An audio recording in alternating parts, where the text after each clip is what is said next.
Yo guys, astăzi o să desenăm pe o rulotă. Acum câteva săptămâni, un prieten m-a rugat să-i fac designul pentru o rulotă din care va vinde cafea. M-am apucat, am făcut schița, i-am trimis, omul a acceptat și astăzi o să vă arăt întregul proces. Mereu sunt happy când primesc proiecte de genul în care clientul are încredere și mă lasă să fac ce știu eu mai bine. Așa că hai să nu mai pierdem timpul și să trecem la treabă. Ar fi super indicat să facem un template. Eu l-am făcut în Illustrator pentru că nu am găsit poze cu venul pe net și cred că asta a fost cea mai bună idee. Înapoi la PC am reușit să vectorizez template-ul, arată ceva de genul ăsta. Putem să modificăm fiecare element din el, să-l facem mai mic, mai mare și astea fără să se pixeleze. Bun, și avem partea din față, partea din lateral, asta o să fie cu negru, partea din spate și cealaltă parte din lateral care o să fie cu desen.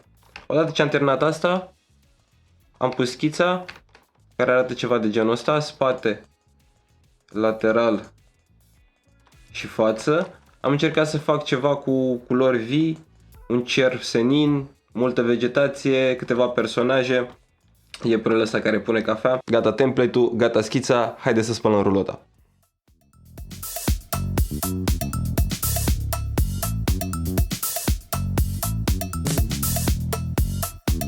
Rulotul ăsta a ceva timp în curte, deci trebuie curățată bine. Pe lângă asta mai are și niște stickere care se luau destul de greu, dar după ce am dat cu presiune mai mare, am reușit să le îndepărtăm.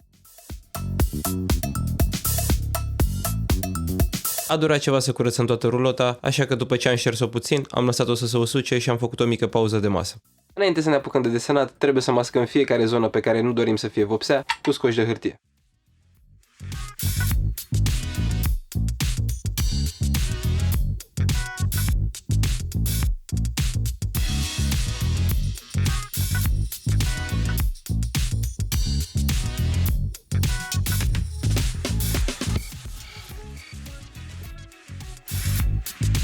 Chestia asta mi-a salvat super mult timp.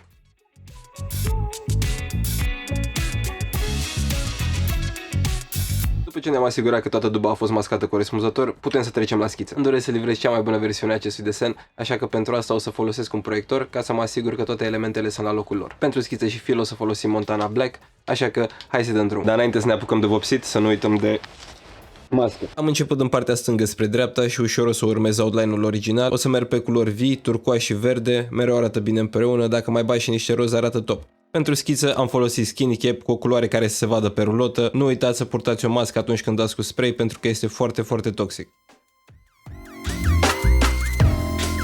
Background-ul o să fie un gradient din câteva nuanțe de albastru, o să bag și puțin turcoaz ca să mai deschidă și câteva blocuri în spate pentru depth.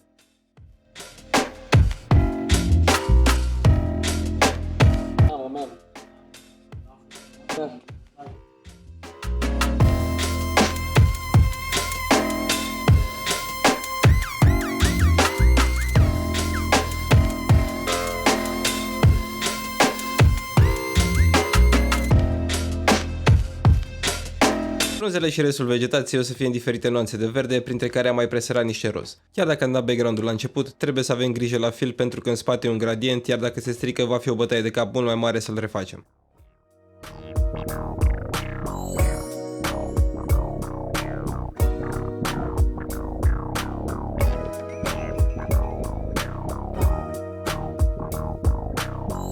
Până acum totul a mers bine, dar s-a făcut destul de târziu și trebuie să mergem acasă. O să continuăm restul mâine.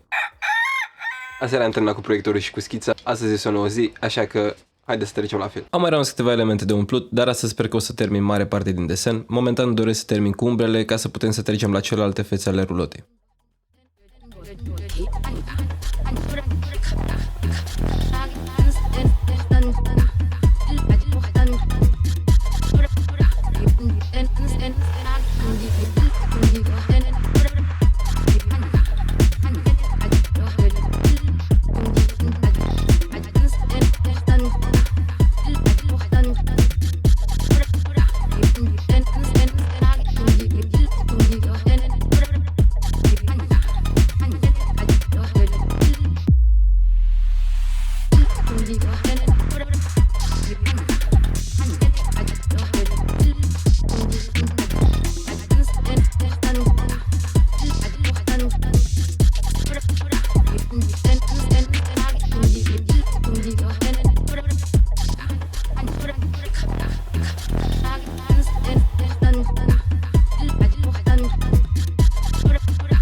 Aproape am terminat, o să-i pun foarte atent un pattern tropical pe cămașă și după aia putem să trecem la spate. La fel ca și mai devreme, proiectorul m-a ajutat să fac foarte repede schița și background-ul. Dacă ai un proiect care necesită viteză, this is the way to go. Odată ce am terminat de umplut spatele, putem trece la partea din față. Avem de făcut niște vegetație și un personaj. Îmi place foarte mult cum se vede verdele pe background-ul albastru, este super bine în evidență și cu puțin noroc o să terminăm totul diseară.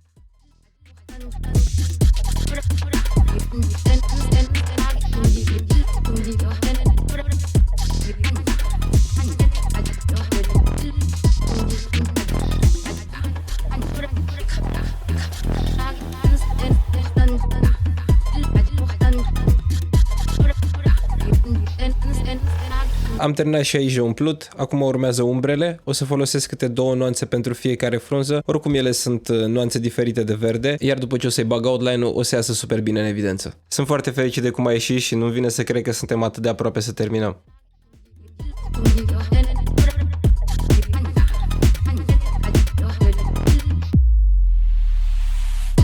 Partea de file gata, tot ce ne mai rămâne este outline-ul și laterala neagră pe care o să o lăsăm la sfârșit. Pentru outline o să folosesc Molotov, peste care o să dau câteva straturi de varnish la final.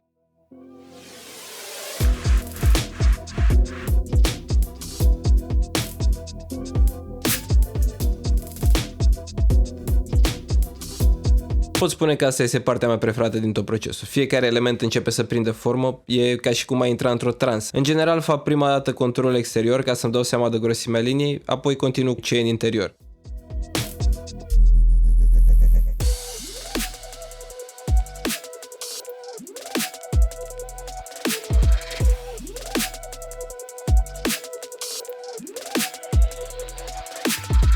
În mare parte a mers smooth, cu excepția acestor grilaje care au fost puțin mai complicate, dar am reușit până la urmă să dau peste, deci tot e ok.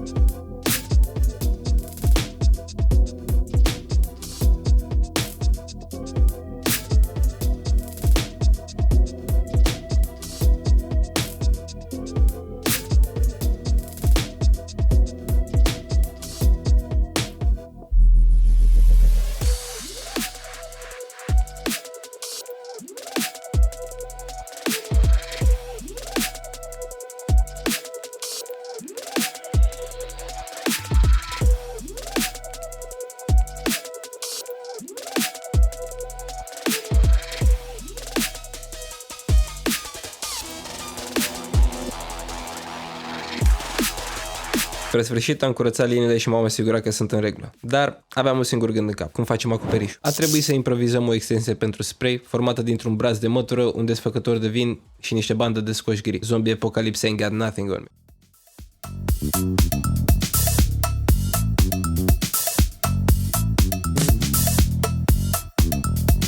A funcționat mai bine decât mă așteptam. Fără asta nu cred că aș fi putut să umplu partea din mijloc, pentru că rulota e destul de moale și nu cred că m-ar fi susținut. Între timp s-a întunecat, o să mai fac puțin clean-up pe la ferestre unde a fost geamul închis și după putem să-i dăm spre casă.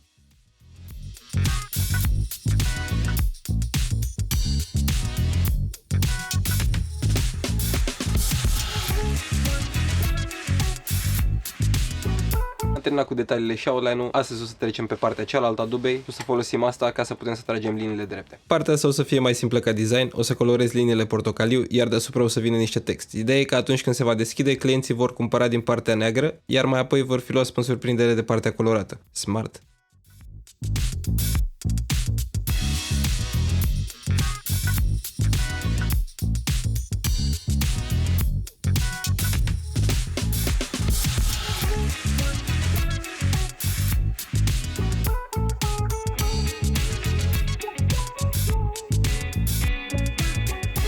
Ok, am terminat desenul, tot ce mai rămâne de făcut e să lipim niște litere de lemn pe partea neagră a rulotei. Pentru asta o să avem nevoie de niște ajutor, așa că o să mergem la sticărești, care o să ne ajute să tăiem literele și probabil, I don't know, să le punem magnet sau să vedem cu ce le prinde.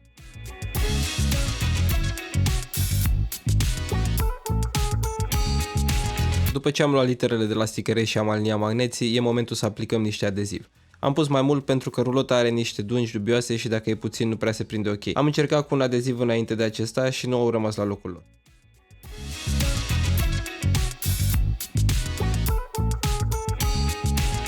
Ok, am pus literele de final touches, acum e momentul să vedem cum arată.